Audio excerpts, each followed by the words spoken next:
Thank you. This is really nice. Glad to see everybody here and supporting, and nice place and all. You got to bear with me. I am slightly nervous.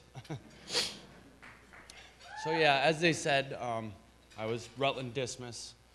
That was 3 years ago, just about 3 years ago, give or take. I was there 4 months. Was in jail a while, 10 months I think. And that was, on and off after I had done short time, 2 weeks here, 2 months there. Then I finally got locked up and they kept me for a little while. And this was after I had spent 15 years burning every single bridge, like my mother, my father, sisters, brothers, friends, they couldn't trust me. I mean, at one point, I had stolen every single thing that wasn't screwed down at my mom's house, And you can't blame them. If they continued to love me, support me, and it would just be enabling. To this day, I don't blame them. But that's how it is for a lot of us, people in my situation. Some people, lose their parents. Some people get raised in foster care. Some people, like me, just keep making bad decisions, and they don't have the support of the community. They don't have the family to bail them out, to give them a residence. And that's where Dismas is so important, because there's nothing else out there for the guys who have no ties, who have no possible way of getting out of jail. I mean, you sit there and max your time. That's a discouraging way of life. It's hard to accept that you got no chance. And then when you do get out, what do you do with it, Go back to the same old life, because nobody cares. And eventually you stop caring. And yeah, so I did that for a long time until Rutland Dismas came to the jail and said, hey, you got one last opportunity. So I'm going to share a story with you. It's pretty personal.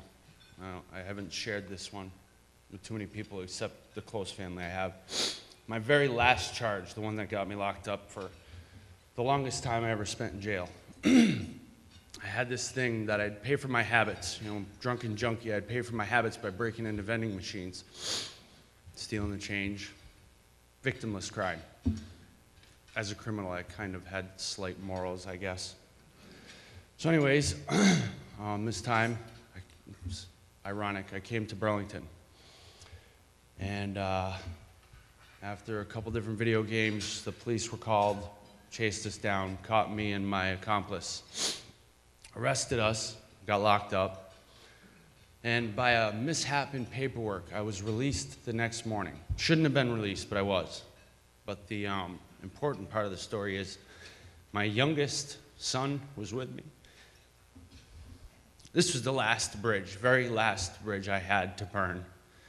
So I got released the next morning and came back to Rutland, and I'm calling. Now, my youngest son, who was little at the time, real little, had to go home with a stranger. I had no idea. I spent the night in the jail just freaking out. So I run back to Rutland, literally run out of Burlington, out of Chittenden County, run, hitchhike, run, get back to Rutland, call his mom, I'm sorry, I'm so sorry, and she said, nope, I can't let you be part of his life anymore. That was it. I didn't care anymore. That was last straw. What's the point, Every single person, I had pushed him away and ruined it. So I went overboard, all out, and managed to live through it and get locked up. I went to that next court date knowing I was going to jail, and that was the best thing for me. Went to jail, did my time, sobered up, Dismas House came, and I saw the opportunity for whatever reason, And I think it took burning all those bridges and hurting my family and my friends and having everybody say, Pat, enough's enough. We're not going to watch you kill yourself. So I took advantage of it and used it to do the right thing, but not on my own. I had people who actually cared. And every single one of you sitting in this crowd tonight is supporting something bigger than just a program to get sober or a helping hand. This is like real, true, loving family. I lived at Rutland Dismas 3 years ago, and to this day, I can call anybody involved and ask them for advice, for help, for anything. And they're just like any one of my family members would be, you know? 4 years ago, I could not call my sisters, my brother, my mother, my father. They would not answer the phone. And today, they're sitting in the crowd. So it's pretty awesome what they have to offer and how they help. And it's a lot bigger and better than anything out there. And as they said, the percentages speak for themselves. And I mean, yeah, you all have a choice and a decision and whether or not you want to help Dismas or are going to, but frankly, that's not how I look at it. I believe it's a moral obligation. Like, to each and every one of you in your community, you have to help the inmates that don't have anybody else to help them, because they're going to give up on themselves.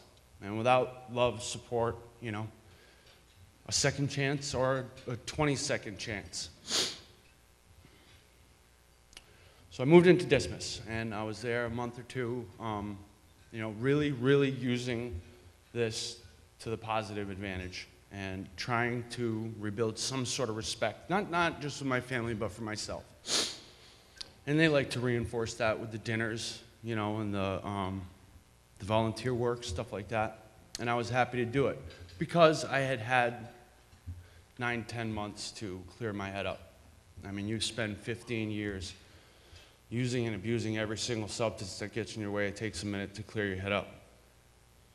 So eating dinners every single night, feeling like you're part of something and you have a responsibility to something, it's important. And I don't think a lot of people realize that accidentally, intentionally, whether it be bad parenting or just unfortunate events, a lot of us meaning people in my position or the position I was in, a lot of us don't understand how important that is. Sitting down and having a meal with a table full of people that care, if you're throwing your life away or if you're not, is important. And a lot of people don't have that. And no other organization offers that.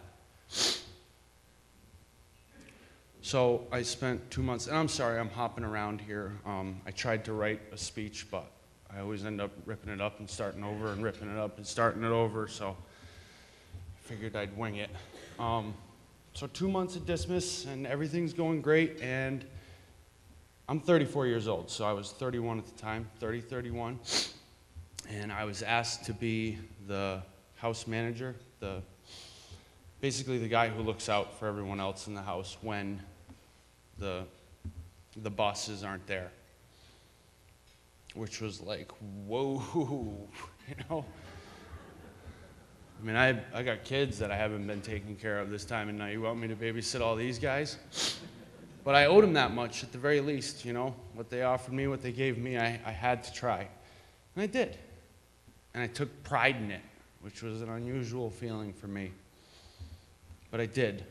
I opened up to them and cared about them and looked out for them just like they were, you know, like they were my brothers and my best friends and my sisters. And I can't even explain the learning experience it was for me, you know? Because I had made excuses and used substances to cover all that stuff up so I didn't have to take responsibility for it and hide the shame and guilt. And yeah, so I was the night manager, and I did that for a month and stood tall and had pride and started talking to my kids. And Dismas asked me to do one of these speeches for at Rutland, and my mom came, which was pretty awesome. She bawled her eyes out. It was cool. And I rebuilt my relationship with my children, and I got my family back, my fiance, all 3 of my boys. You guys have to support this because there's nothing else like it. And I can only think about all the criminals and inmates and people trying to stop making those stupid decisions that don't have the help, and it's sad.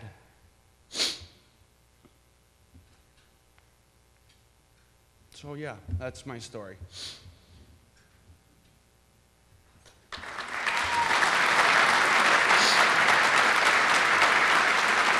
Thank you.